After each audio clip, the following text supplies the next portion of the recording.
Would you choose which of your own siblings gets a meal today? And which two the state takes away? Detroit, February 1933. A frozen soup line on Hastings Street, and an 8-year-old named Dorothy Bennett holding 3 smaller hands while their mother lies in the hospital and their father has vanished. That morning, a letter demands an unthinkable choice, and a stranger's camera finds Dorothy's defiant smile. But a hidden note, a deadline 4 hours away, and a promise made to a dying man will reveal a truth far darker than hunger. This is a dramatized story inspired by real historical events, and tonight you'll hear every detail behind the photograph that became the only proof Dorothy ever existed. Before we begin, please subscribe, like, and tell me which city you're watching from. It genuinely helps long-form historical investigations reach more people. Platforms boost videos when you signal that stories like this matter. This photograph was discovered in 1987. Folded inside a Bible that belonged to a woman named Catherine Miller. But look closely at the children's faces in this soup line from 1933 Detroit.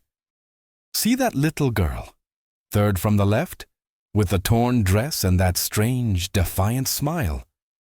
Her name was Dorothy Bennett, and in exactly 4 hours after this photo was taken, she would make a decision that no 8-year-old should ever have to make.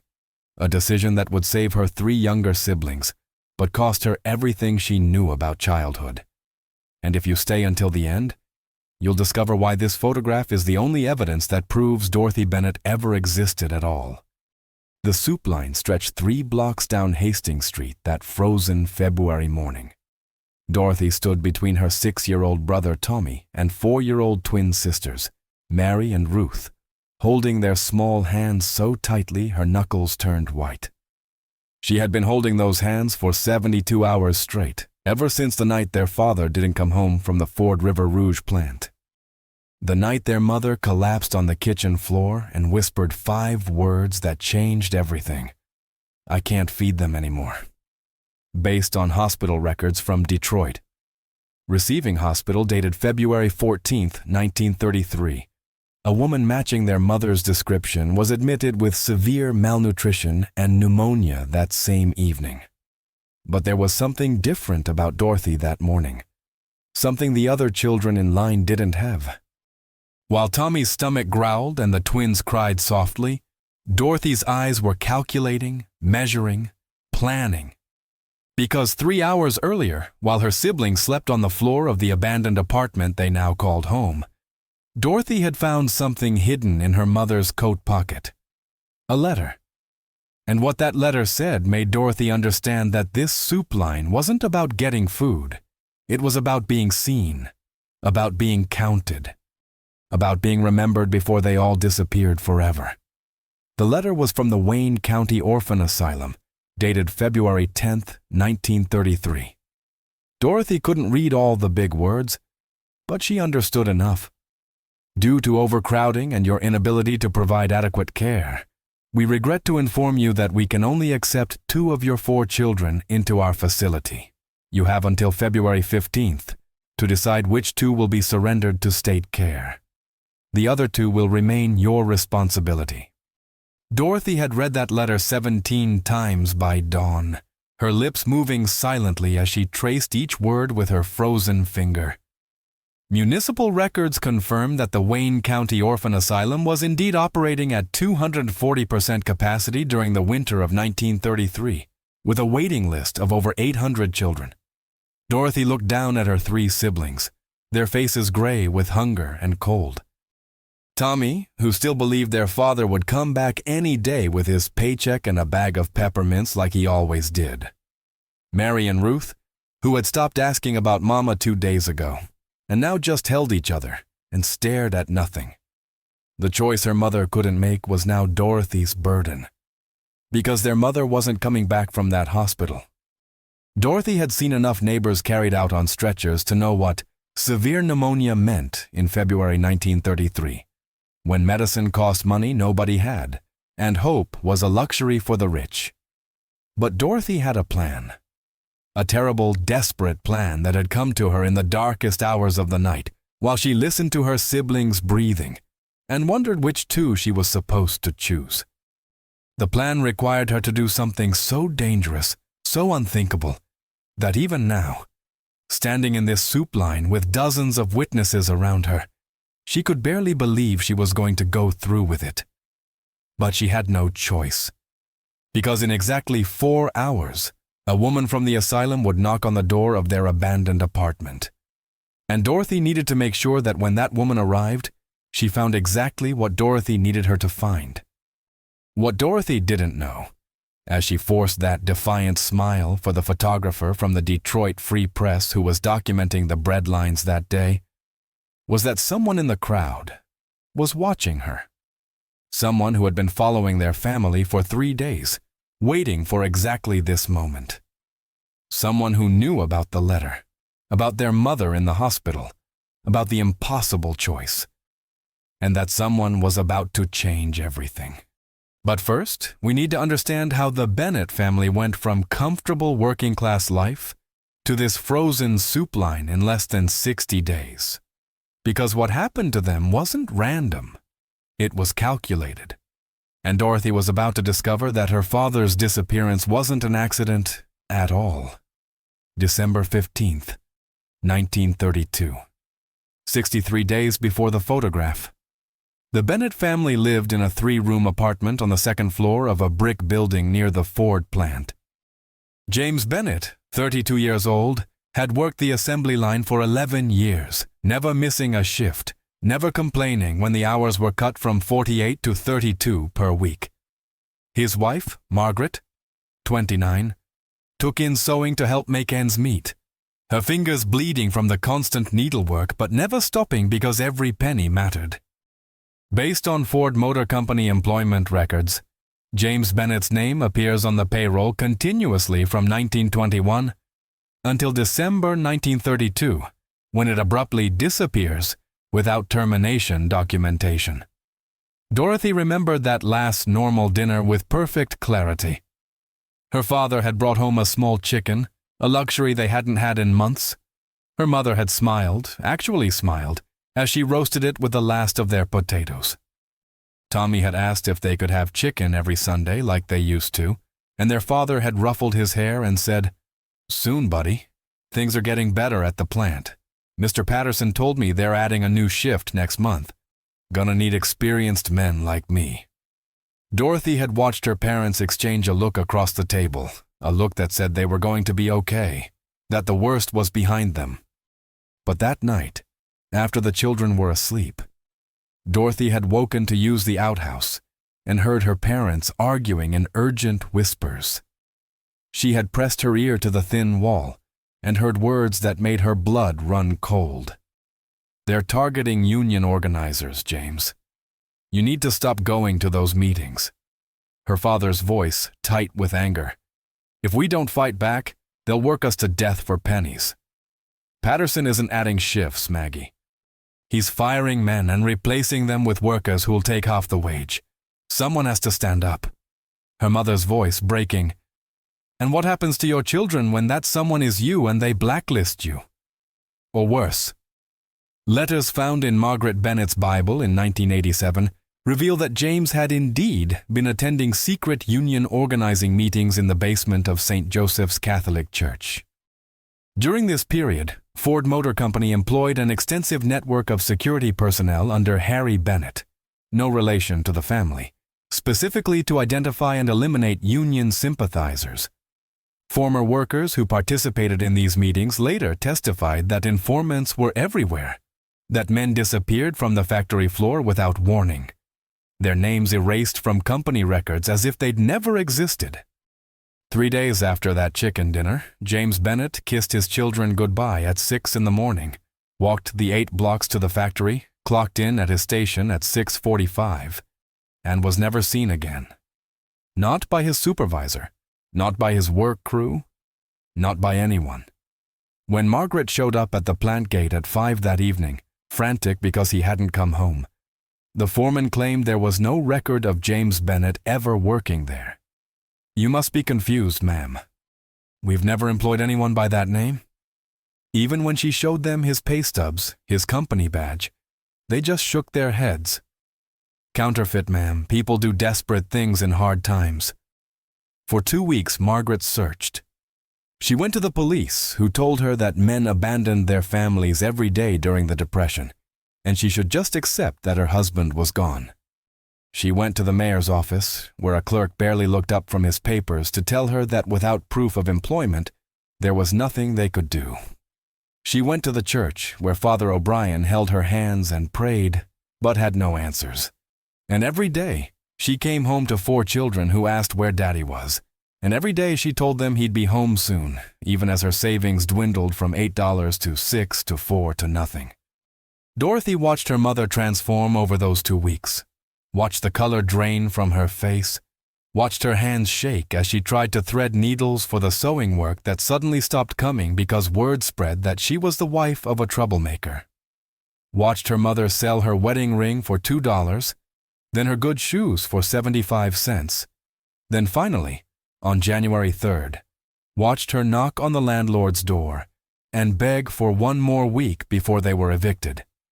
The landlord, Mr. Kowalski, had looked at Dorothy's mother with something like pity and something like disgust and said, "I got 5 families who can pay. You got until Friday." They were evicted on a Thursday.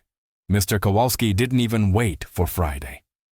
Dorothy came home from the charity school to find their belongings piled on the frozen sidewalk, her mother sitting on their mattress crying, while passers-by carefully avoided looking at them. That was the moment something inside Dorothy hardened into steel. She was 8 years old, and she understood with perfect clarity that no one was coming to save them. Not the police, not the church, not the neighbors who had once borrowed sugar and shared birthday cakes. They were alone. And if her mother couldn't hold the family together, then Dorothy would have to. That night, they slept in an abandoned apartment 3 blocks away, one that had been vacant since the previous tenants had simply walked away, unable to pay rent. No heat, no electricity, but a roof and walls. Margaret promised it was temporary, that she had applied for relief assistance, that something would work out. But Dorothy saw the eviction notice already tacked to this door too, saw the way her mother's hands trembled constantly now, saw how she gave her food portions to the children and pretended she wasn't hungry. And Dorothy knew, with the terrible wisdom that poverty teaches children too soon, that her mother was breaking, that the woman who had once sung while cooking and told bedtime stories was disappearing, replaced by a hollow ghost who stared at walls and whispered apologies to no one. Which brings us back to that letter. The letter Margaret had been carrying in her coat pocket for 4 days, unable to open it in front of the children, unable to make the choice it demanded. But Dorothy had found it, had read it, and had made a decision that would haunt her for the rest of her life. Because Dorothy understood something her mother didn't. The asylum would take the healthiest children, the ones most likely to survive, and eventually be adopted. They would take Tommy and one of the twins, probably Mary because she coughed less. They would leave Ruth and Dorothy with their dying mother. And then all 3 of them would freeze or starve in this abandoned apartment, and no one would ever know they existed. Unless Dorothy changed the equation, unless she made herself disappear first. And that's why she was smiling in the photograph. Because she was saying goodbye. The man with the camera wasn't supposed to be there. His name was Robert Chen, and he was one of only 3 Chinese-American photographers working for Detroit newspapers in 1933. The Detroit Free Press had sent him to document the breadlines because, as his editor had said with casual cruelty, "If something goes wrong, we can't afford to lose one of our real photographers." Robert had learned to swallow such comments, to focus on his work, to prove through every photograph that talent knew no race. Immigration records show that Robert Chen arrived in San Francisco in 1919 at age 12, later moving to Detroit in 1928 to attend the Detroit School of Design, one of the few art schools that accepted Asian students. But Robert wasn't at the soup line just for the newspaper. He was there because of a promise he'd made to a dying man 3 weeks earlier. A man named James Bennett, who Robert had found collapsed in an alley behind the Chinese Quarter at 3 in the morning, beaten so badly his own mother wouldn't have recognized him. Robert had carried him to his small apartment above the laundry where he lived, had cleaned his wounds, had listened as James whispered through broken teeth about his 4 children, about the union meetings, about the men who'd grabbed him after his shift and thrown him in a black car and driven him to an empty warehouse where they'd explained, with fists and clubs, what happened to troublemakers. They told me if I ever tried to contact my family, they'd make sure my wife and kids had an accident, James had whispered, blood bubbling on his lips. They showed me photographs, Robert, of my children walking to school, of my wife hanging laundry. They know where they sleep. I can't go back. I can't ever go back. But someone has to watch them. Someone has to make sure they're okay. Robert had promised, even though he barely knew James Bennett, had only met him twice at intercultural labor meetings, where workers of all races tried to organize against the industrial giants who exploited them all equally. James Bennett had died 2 days later from internal bleeding, whispering his children's names until his last breath. Robert had wanted to go to the police, but he knew better. The police in Detroit worked for Ford, for Chrysler, for the factory owners. Reporting James's murder would only paint a target on his own back and accomplish nothing. So instead, Robert had kept his promise. He'd been following the Bennett family for 3 weeks, photographing them from a distance, documenting their decline, trying to figure out how to help without exposing them to danger or revealing that their father was dead. And he'd noticed Dorothy. Smart, watchful Dorothy, who seemed to be holding her siblings together through sheer force of will. He'd seen her steal bread from a vendor's cart and slip it into her brother's pocket so smoothly that even Robert almost missed it. He'd watched her stand between a drunk man and her sleeping siblings in a doorway, a broken bottle in her small hand, her face fierce as a wolf protecting her pack. This child was a survivor, but Robert had also seen something that terrified him. He'd seen the way she looked at her siblings when they weren't watching, with a kind of desperate calculation that didn't belong on any 8-year-old's face. That morning, when he'd followed them to the soup line, he'd seen her reading the letter from the orphan asylum, had watched her face cycle through shock, despair, and then something worse, determination. Robert had photographed enough desperate people to recognize that look. It was the look of someone about to do something irreversible. And when the Free Press editor had told him to get shots of the bread line, Robert had seen his chance. He'd approached Dorothy deliberately, had caught her eye, had seen the moment she'd made her decision. That smile she'd forced for the camera wasn't hope. It was goodbye. After he took the photograph, Robert had slipped a note into Dorothy's coat pocket while pretending to adjust his equipment. The note said, "I knew your father. He loved you more than life. There's a better way. Come to 247 Peterborough Street before sunset. Come alone." It was a risk that could get them both killed. The men who'd murdered James Bennett had eyes everywhere. But Robert couldn't stand by and watch a child sacrifice herself because the world had failed her. He just hoped she was smart enough, brave enough, to trust a stranger one last time. What Robert didn't know was that Dorothy had been watching him too. She'd noticed him following them for the past week, had seen his camera, but also the way he made sure they always had a safe doorway to sleep in, the way food sometimes appeared near where they rested, the way he'd scared off the men who'd eyed her mother with predatory interest. Dorothy had excellent survival instincts, and those instincts told her this man was different. Dangerous, perhaps, but not to them. When she'd felt the note slip into her pocket, she'd read it immediately, her heart pounding. Her plan had been simple and terrible. Leave a note telling her mother to take the twins to the asylum and say Tommy and Dorothy had died of fever. The twins were young enough that they'd forget eventually. Tommy would fight to stay with Mama, and maybe that would give Margaret a reason to keep fighting too. And Dorothy would disappear into the city, live on the streets, steal and beg and do whatever it took to survive. where her mother wouldn't have to watch her daughter starve.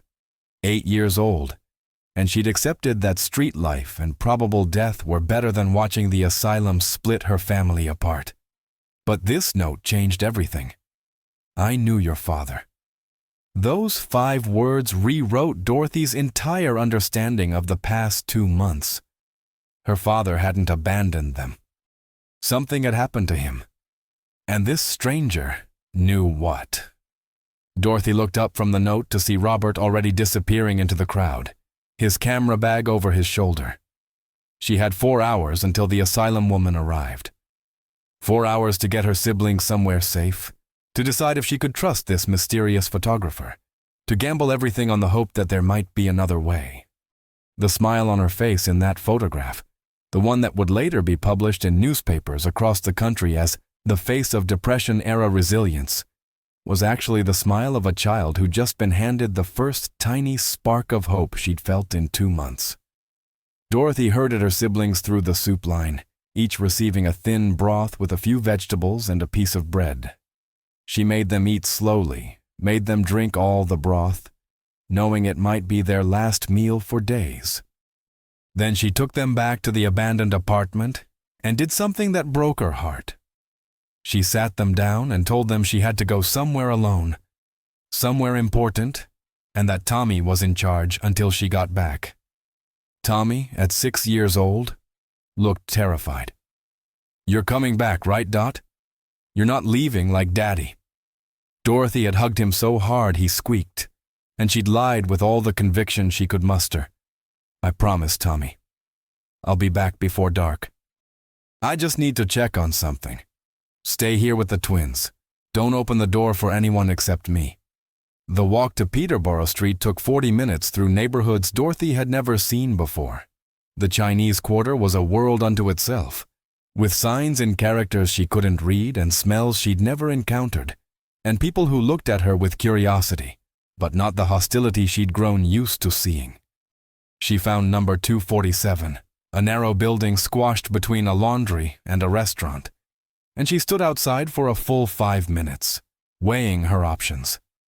Trust this stranger who claimed to know her father, or go back to her original plan of self-sacrifice and hope. In the end, what decided it was simple. She was tired. Tired of being strong, tired of making impossible choices, tired of being 8 years old and feeling 80. If this was a trap, at least the decision would be taken out of her hands. She knocked. Robert opened the door immediately, as if he'd been waiting right behind it. "Dorothy Bennett," he said softly. "Come in. We have a lot to talk about and we don't have much time."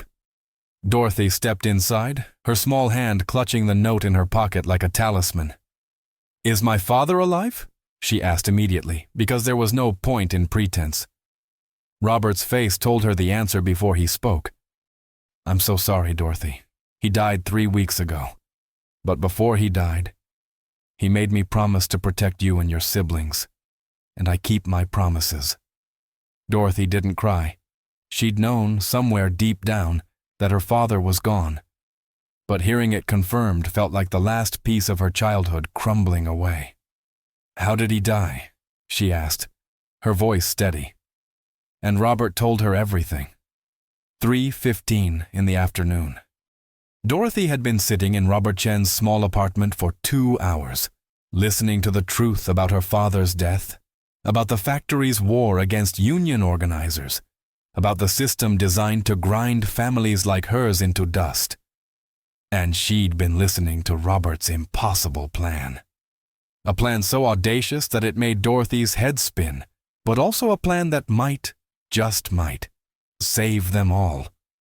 "You want me to do what?" she'd asked, certain she'd misheard. Robert had leaned forward, his eyes intense. "I want you to let me take your story to someone who can actually help, not the corrupt police or the bought politicians. Someone who cares about the truth." That someone was Eleanor Hoffman, a social worker who ran an underground network helping families escape the factory owners' blacklists. A woman who'd been secretly documenting the abuse, the murders, the systematic destruction of working families. A woman who had connections to federal investigators who were finally, slowly, starting to pay attention to what was happening in Detroit's industrial underworld.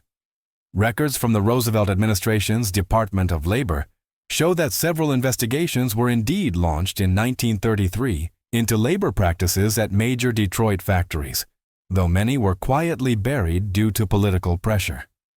"But here's what I need you to understand, Dorothy," Robert had said, his voice gentle but firm. "If we do this, if we expose what happened to your father, your family becomes visible. The men who killed your father will know you're talking. It's dangerous, more dangerous than the streets, more dangerous than the asylum. But it's also the only way to get your family real help. Federal protection, relocation, new identities if necessary. A chance at an actual future instead of just surviving day by day." Dorothy had listened, her 8-year-old mind racing through scenarios and consequences with a sophistication born of trauma.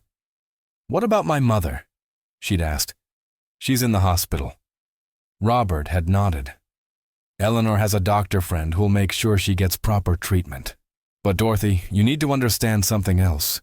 Your mother is very sick. Even with treatment, she might not make it." Dorothy had felt that familiar steel core harden inside her chest. "Then we make sure she knows her children are safe before she dies. That's all I can give her now." Robert had looked at this small girl with the old eyes and felt his heart break. "You're the bravest person I've ever met, Dorothy Bennett." She'd shaken her head. "I'm not brave. I just don't have any other choice." The plan required perfect timing. Dorothy would go back to the apartment before the asylum woman arrived. She would take her siblings and meet Eleanor Hoffman at a safe house in Hamtramck, a Polish neighborhood where the factory owner's informants were less common. Eleanor would shelter them while Robert went to the hospital to document Margaret's condition and get her testimony about James's disappearance on record before she was too weak to speak. Meanwhile, Robert's photographs, including the one of Dorothy in the breadline, would be delivered to a sympathetic federal agent along with a written account of everything James had told him before dying. It was 4:20 when Dorothy ran back to the abandoned apartment, her heart pounding. She'd told Robert she needed to think, needed to check on her siblings, but really she needed to see their faces and make sure she was making the right choice. She burst through the door to find Tommy standing guard with a piece of wood, his small face fierce with protective instinct, while the twins huddled behind him. "Dot!" he'd cried with relief. "Some lady was knocking and asking about Mama. I didn't open the door like you said." Dorothy's blood ran cold. The asylum woman had come early. She looked at her 3 siblings, at their trusting faces and empty bellies, and absolute faith that she would know what to do. And she realized that no matter which choice she made, she was gambling with their lives. Send them to the asylum where at least 2 would have food and shelter, but they'd be split apart forever. Keep them together, but risk the wrath of powerful men who murdered people like her father without consequence. Or trust a Chinese photographer and an underground social worker she'd never met with everything they had left. There was no good option. There was only the option she could live with. "Pack everything we own," she told Tommy. "We're leaving right now." It took 3 minutes because they owned almost nothing. A few clothes, a photograph of their parents on their wedding day, Dorothy's mother's Bible, a stuffed rabbit the twins shared. That was the sum total of the Bennett family's material existence in February 1933. "Where are we going?" Tommy asked as Dorothy tied their belongings into a sheet. Dorothy looked at him, at his dirty face and trusting eyes, and she made the same choice her father had made. "We're going to fight back." The walk to the safe house took an hour because Dorothy had to carry Ruth while Tommy held Mary's hand. She kept looking over her shoulder, convinced every face in the crowd belonged to one of the men who'd killed her father. Robert had given her the address and a password. The river still flows. When they finally reached the small house on Mackay Street, a woman opened the door before Dorothy could knock.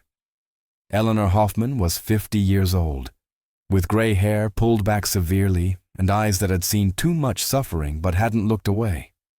"River still flows," Dorothy whispered. Eleanor had immediately ushered them inside. "Your mother is asking for you," Eleanor said gently, after getting the children settled with real food and warm blankets. "Robert says she's fading fast. If you want to say goodbye, it needs to be tonight." Dorothy had known this was coming, but hearing it still felt like a punch to the stomach. "Can I take my siblings?" Eleanor had shaken her head. "Too risky to move all of you. The hospital has eyes everywhere, but I'll take you. Just you." Dorothy had looked at Tommy, had made him promise one more time to stay put, to take care of the twins, to trust Eleanor. And then she'd gone with this strange woman to say goodbye to her mother. Detroit Receiving Hospital at night was a maze of suffering. Every bed full, people lying on gurneys in hallways, the smell of death and disinfectant mixing into something that made Dorothy's eyes water. Eleanor had somehow gotten them past the nurses, and then they were standing outside a ward where 30 women lay in rows of iron beds. Margaret Bennett was in the corner, her skin gray, her breathing rattling. "Mama?" Dorothy had whispered, taking her mother's cold hand. Margaret's eyes had fluttered open, and for a moment she didn't seem to recognize her daughter. Then clarity returned, and with it, anguish. "I'm sorry," Margaret gasped. "I couldn't choose. I couldn't send any of you away. I'm a coward, Dorothy, a terrible mother." Dorothy had climbed onto the bed, had laid her head on her mother's chest like she used to when she was small. "You're not a coward, Mama. You're the bravest person I know. And I need you to listen carefully because I don't have much time." And Dorothy had told her everything. About Robert Chen, about her father's murder, about the plan to expose the factory owners, about the federal investigation, about how her children were going to be safe. Were going to have a future. Were going to remember their father as a hero who stood up to powerful men instead of a man who abandoned them. Margaret had cried silently, her tears soaking into Dorothy's hair. "He really loved us that much," she'd whispered. "He died protecting us." Dorothy had nodded, her own tears finally coming. "He made a stranger promise to watch over us, Mama. Even when he was dying, he was thinking about us. That's how much he loved us." Margaret had closed her eyes, and for the first time in weeks, Dorothy saw something like peace on her mother's face. "Then I can rest," Margaret whispered. "Promise me you'll take care of them, Dot. Promise me you'll remember that you're not alone.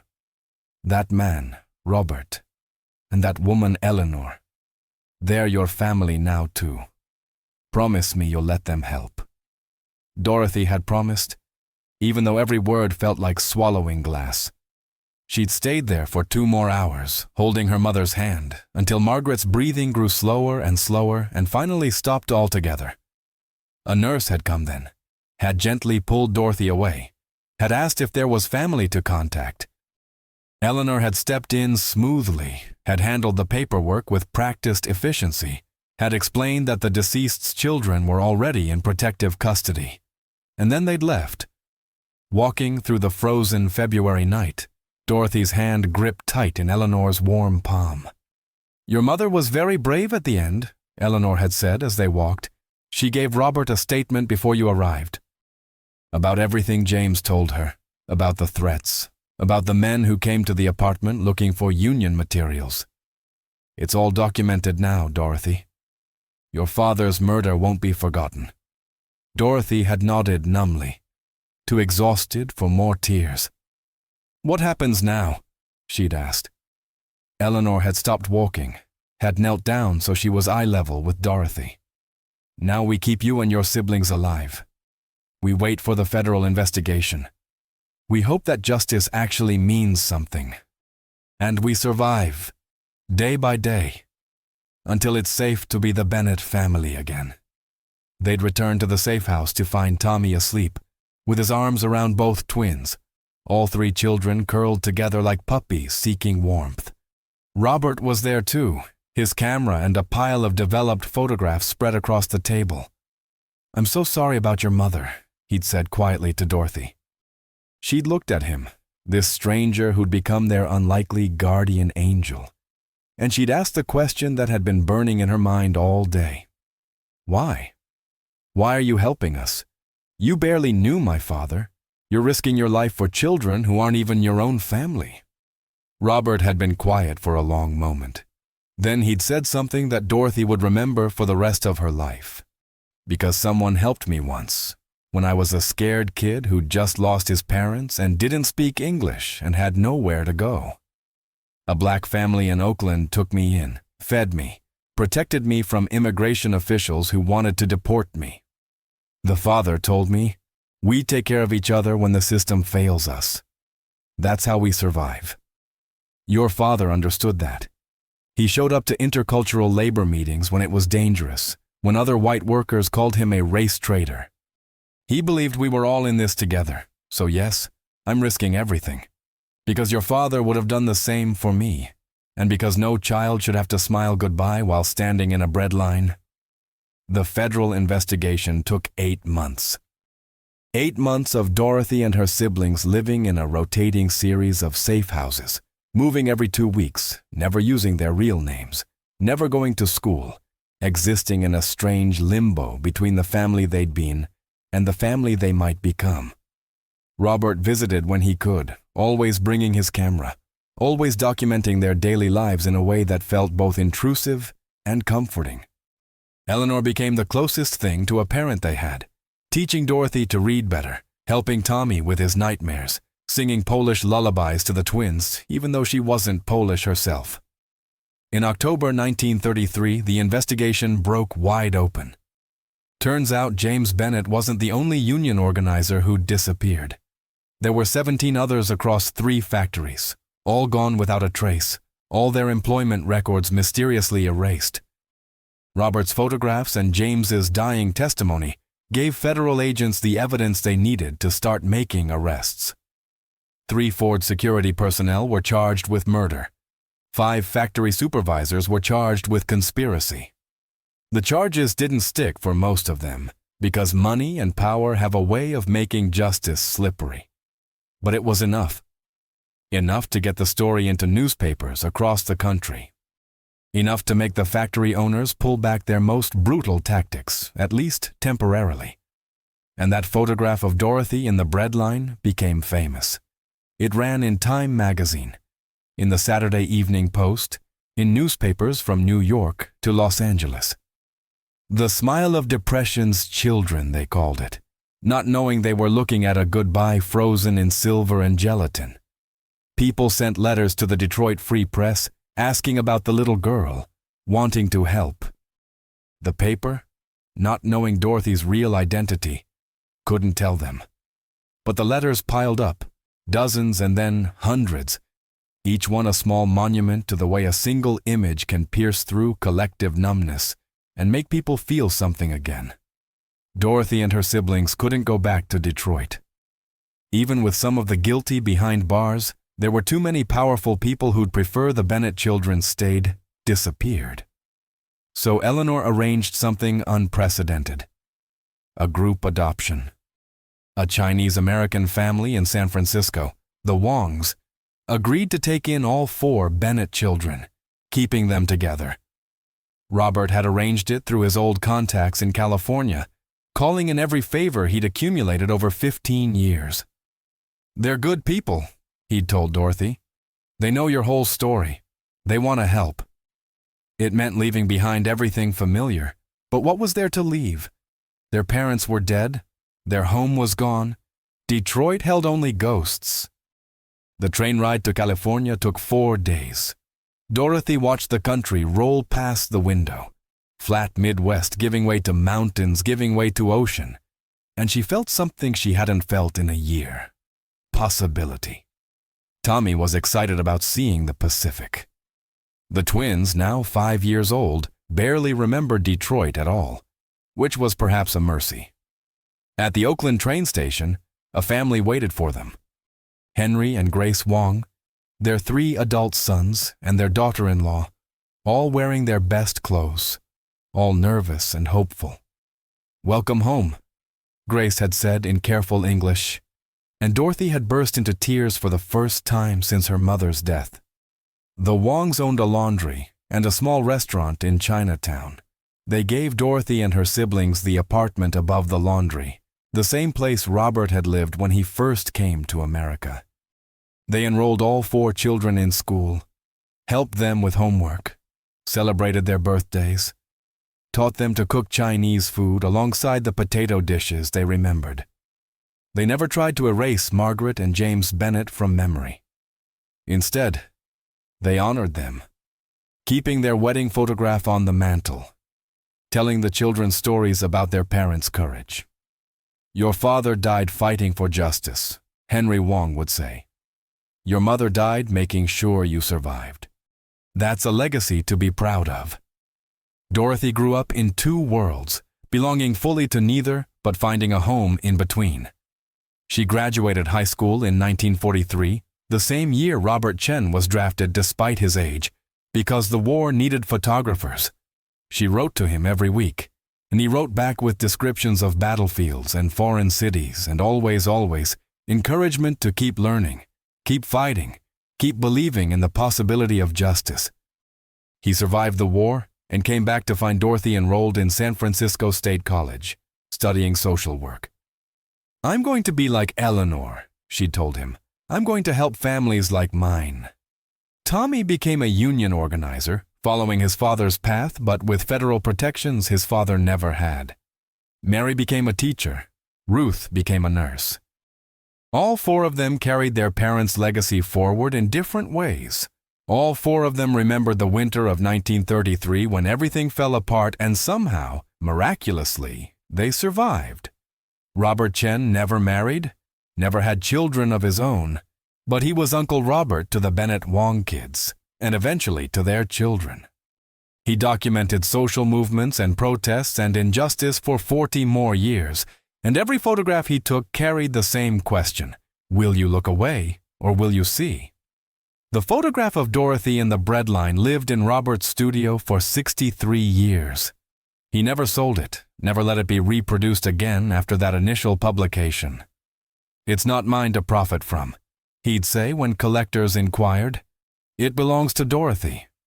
When Robert died in 1996 at age 89, his will specified that all his photographs go to Dorothy Bennett Wong, now 71 years old and a retired social worker, with a shelf full of awards for her decades of service to displaced families. She inherited boxes and boxes of images documenting 70 years of struggle and resistance and hope. Dorothy sat in her living room in Oakland, surrounded by Robert's life's work, and she found the photograph. Her 8-year-old self, standing in that bread line, forcing that smile while saying goodbye to everything she knew. She studied it for a long time, this artifact of the worst moment of her childhood, and she realized something profound. That smile wasn't just goodbye. It was also defiance. It was a child refusing to let the world see her break. It was the moment she'd chosen to fight instead of disappear. And in a strange way, it was the beginning of everything that came after. She called Tommy, now 73 and still fighting the good fight as a labor attorney. She called Mary and Ruth, both retired but still teaching and healing in their own ways. And she told them about the photograph, about Robert's gift, about the weight of memory and legacy. "What should we do with it?"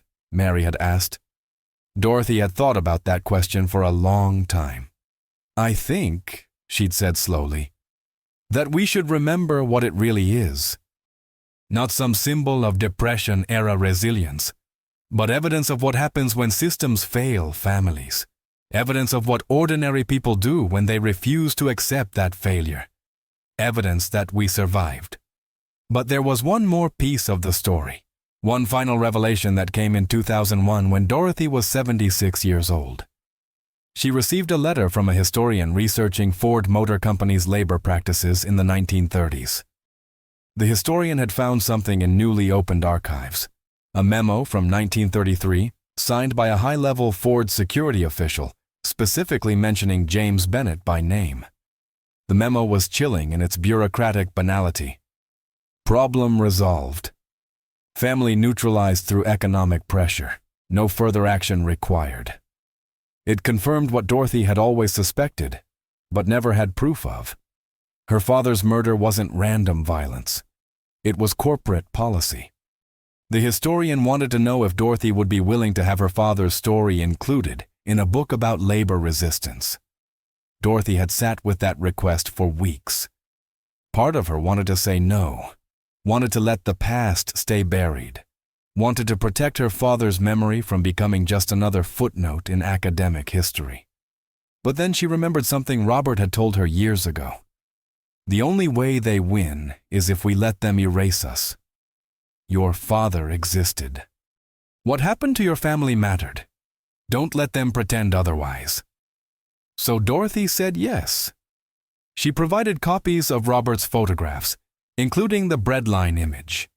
She gave interviews, dredged up painful memories, told the truth about the winter of 1933. The book was published in 2003, and suddenly Dorothy was 80 years old and doing speaking tours, talking to college students about labor history and family resilience and the cost of standing up to power. And everywhere she went, people wanted to see the photograph, wanted to know about that little girl with the defiant smile. What do you want people to understand when they look at this image? A student asked her during a lecture at Berkeley in 2005. Dorothy had looked at the photograph projected on the screen behind her, that frozen moment from 72 years ago. I want them to understand that we weren't just victims, she'd said. Yes, the system failed us catastrophically. Yes, my parents died because they dared to believe workers deserved dignity. But we also fought back. We survived. We built new families from the ashes of the old ones. We refused to disappear. That smile you see, that's not innocence or hope, or any of the things people want to project onto it. That's pure stubbornness. That's a child saying, "You haven't beaten me yet." The last time Dorothy saw the photograph in person was 2008, when she was 83 years old. She was in hospice, her body finally giving out after a life spent fighting for others. Tommy, Mary, and Ruth were there, all in their 80s now, all holding hands around her bed, just like they'd held hands in that breadline 75 years before. Dorothy had asked to see the photo one more time, and Ruth had brought it from Dorothy's apartment, still in Robert's original frame. Dorothy had held the photograph with shaking hands, studying her child's self with the wisdom of 8 decades. Do you know what I wish I could tell her? She'd whispered to her siblings. That 8-year-old girl who thought she had to save everyone alone? I wish I could tell her that asking for help isn't weakness, that accepting love from strangers who become family isn't surrender, that surviving isn't the same as winning, but it's the necessary first step, that she's going to be okay, more than okay. She's going to have a life full of purpose and love and family, just not the family she expected. Tommy had been crying quietly. Dad would be so proud of you, Dot, of all of us. Dorothy had smiled, and for just a moment, it was the same defiant smile from the photograph. I know. But more importantly, I'm proud of us. We didn't just survive, Tommy. We lived.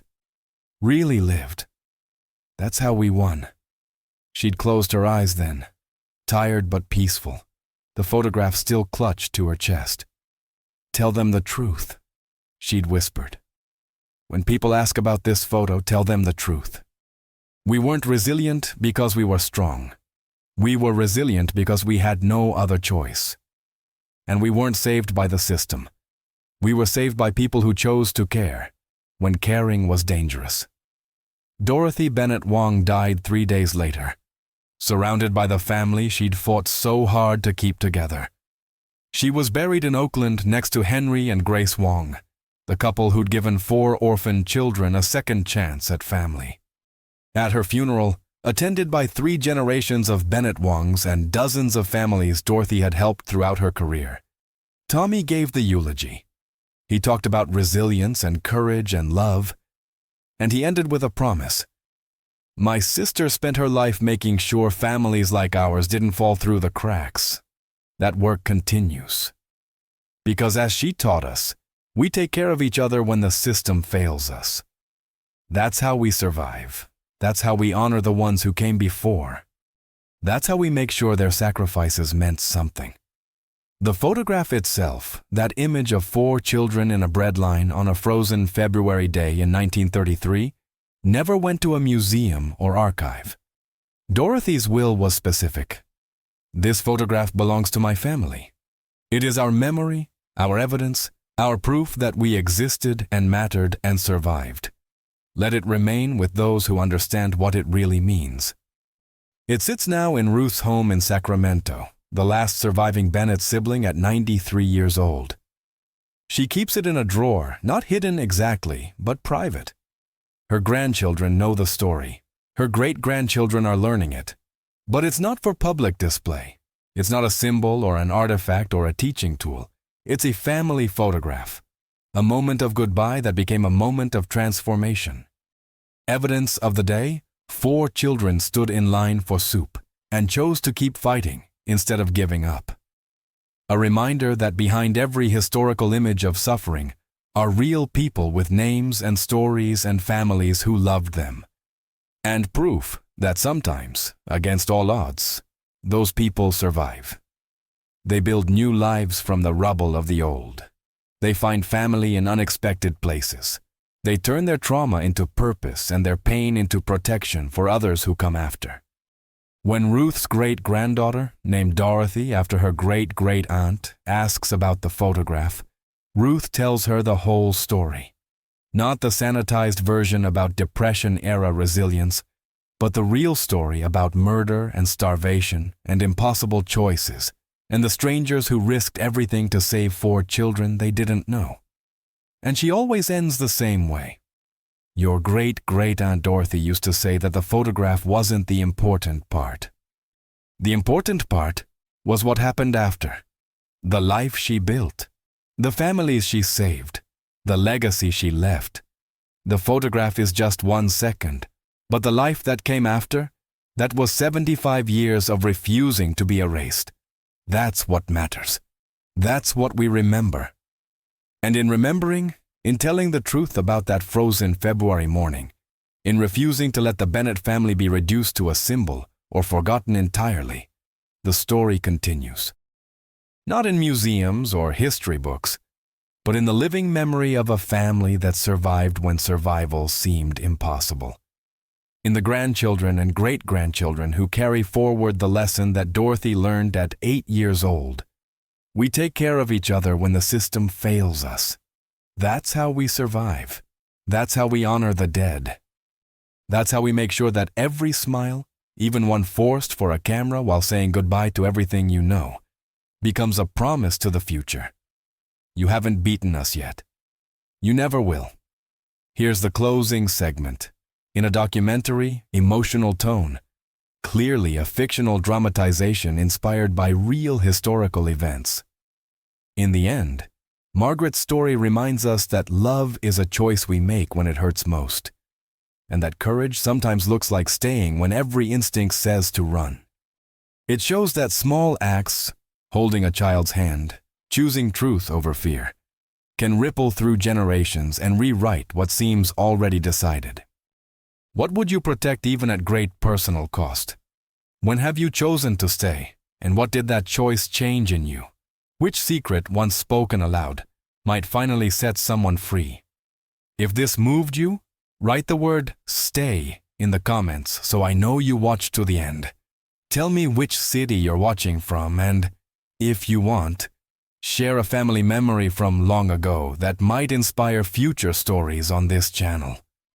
If the story resonated, please consider subscribing, liking the video, turning on notifications, and sharing or commenting to keep the conversation alive. And when you're ready, click the end card to continue with the next chapter of our work. Stories that matter because their lessons carry forward.